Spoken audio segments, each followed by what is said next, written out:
mga langga akuan mo karon na viral nga asawa gitig ba sa bana kay nasakpan nga nay kabichukol. In short, nagselos ang bana.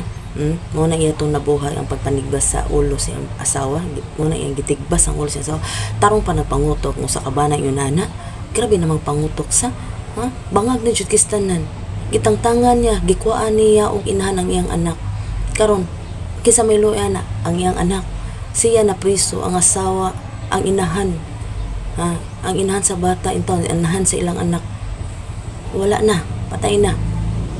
Puting luuya intaw sa bata nga nahibilin. Puting luuya silang anak.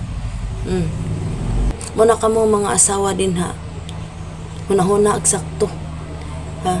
Tanaw niyo ang iyong bana lahi nagpamatasan, lahi na jud nga libunyo na kay pamatasan. Manapat na kusog na kay manapat agagwayng bikil dapat gamay ligas dapat ayan nagpaabuta nga maimin ka diha.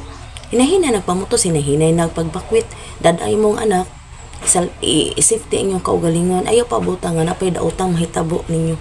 Muna kamo amping-amping mo kamo mga asawa, pag hinahinay ni mog naos inyong balay din ha, pag hinahinay ni mog distansya sa inyong bana nga demonyo kistanan dada yung anak, ayaw pa butang napay daotang mahitabo ninyo.